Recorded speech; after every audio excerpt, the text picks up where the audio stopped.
Now, days after Rishi Sunak was branded weak and useless in an opinion poll, the knives are out again. Favourite to replace him at the moment is the former Splash contestant Penny Mordaunt, who, I note, finished third in the leadership election that gave us Liz Truss as Prime Minister, followed by Rishi Sunak. Has Mordaunt's time come? One of the papers asked yesterday. Well, if it has, it won't last long, I would wager, because the Sunday Telegraph is suggesting that Mordaunt is going to be used as a stalking horse by the Tories, essentially the first to challenge Sunak, who will enable, Mordaunt would enable One Nation's sort of centrist, old-school Conservatives to rally around her. But then, claims the Sunday Telegraph, because she takes a moderate line on gender issues, how dare she? Her bid for Downing Street glory will come a cropper as she faces challenges from those on the right of the party, even far right of the party, namely, according to the Telegraph, Kemi Badenoch, who has an anti-trans agenda, and Suella Braverman, who has an anti-everything agenda. But what made me laugh, and the Telegraph has become a bit of a joke of late, is the paper's assertion that Mordaunt's leadership bid might run into problems when we eventually have an election, as she only has a 15,000 majority to lose. A 15,000 majority, when I was growing up as a journalist, was considered a safe seat. Under 1,000, you'd be a bit wobbly, maybe under a couple of thousand, but 15,000. Anyway, the paper speculates that Kemi Badenoch, who has 27,000, and Suella Braverman, who have 22,000, might better weather the storm. I mean, the idea that 15,000 isn't a safe seat anymore shows you how much trouble the Conservatives are in. Will changing leaders change that?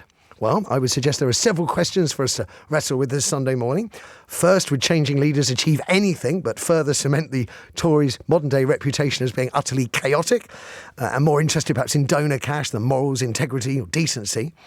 We have to ask if Mordaunt is a realistic challenger. My colleague Woody, who's producing me today, declared himself as a fan. He's outed himself as a fan. Or maybe you see her as the perfect stalking horse. The centre ground comes around her, but then a far-right or a right-leaning candidate comes through to pull the big votes in from the Tory party. And if it is the latter, a stalking horse, then you have to ask if the Tories are deaf to all those opinion polls that tell us voters care more about fixing the broken NHS and cash-strapped public services than they do about migration and the rebranding of peace protests as hate marches. Extraordinary. Would you change Prime Minister at this late stage in proceedings? Well, Harry Phipps is columnist for Conservative Home, and it'll be very interesting what Harry has to say this morning. Good morning to you, sir. Morning. Is it time for a change of leader? No, and I don't think it will happen. One indication is that they need 53 people for a leadership challenge, and there are only a couple so far. So Simon Clarke and Andrea Jenkins that have gone public. Now, obviously, there could be some who privately sent in a letter calling for a challenge. But if you've only got two going public, then I think it's probably an indication from previous times this has happened. You'd have a far higher ratio of people going public to be getting anywhere near it. So I think it's a little bit like this story about there being an early election, which I always thought was nonsense. It wouldn't make any sense. The only possibility would be if Rishi Sunak, rather than him being ousted, if he decides to resign. Yes. He doesn't need the money after all, and he might well think this is all a bit of a hassle. I have to say, Harry, on that we completely agree. I often wonder what motivates him to get up in the morning, because it can't be money and it can't be for the love of the country.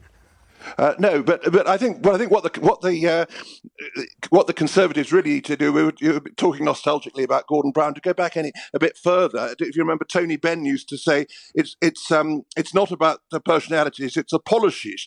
And I think that's the point. That's a lesson that the Conservatives should look at. That they've got a lot of Conservative supporters who haven't been converted to socialism. They're not enthused by the Labour Party, but they're planning to abstain, or some of them might vote for reform. But these are millions of people who just want to have sort of normal Conservative policies. They want lower tax. They want tough policy fighting crime, reforming welfare, all the normal things that Conservatives used to be clear that they stand for, and they feel that the Conservative government isn't really giving them reasons to vote Conservative. It's not giving them Conservative policies. Can I ask you, just going back on Rishi Sunak and the possibility of resigning, which I must admit I've not heard many people put forward, some on the left.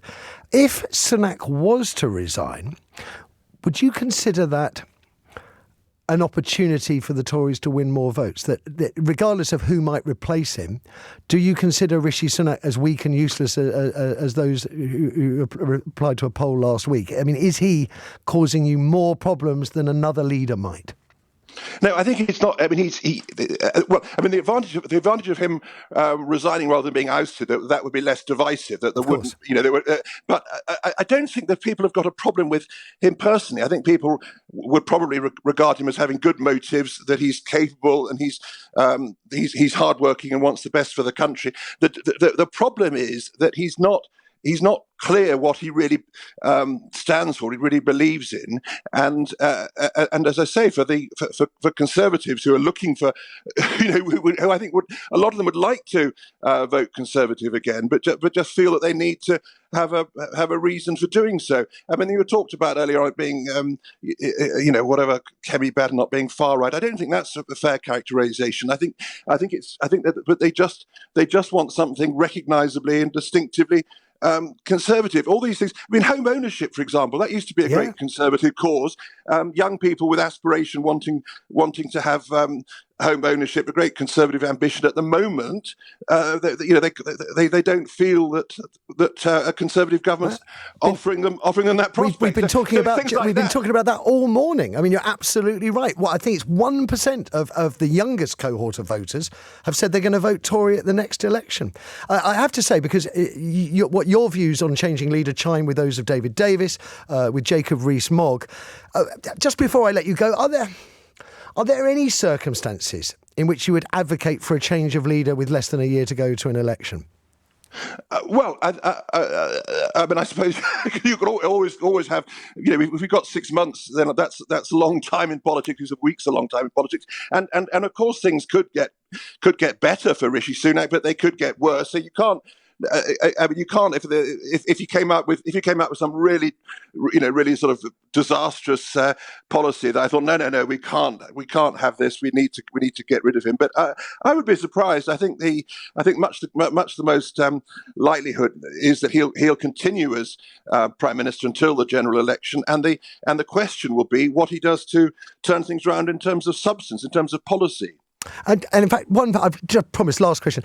Do you consider a 15,000 majority to be a sort of a marginal seat for a Tory MP these days? Well, these are volatile times. Of course, we're looking at from the last election when the Conservatives did very well.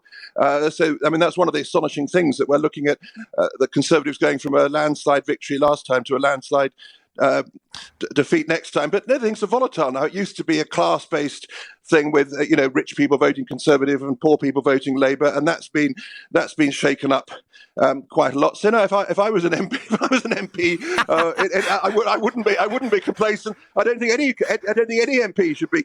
You could see well said. Strange things happening in Rochdale. Nobody can be complacent. Don't be complacent. Well said, Harry Phibbs. Pleasure talking to you there from Conservative Home.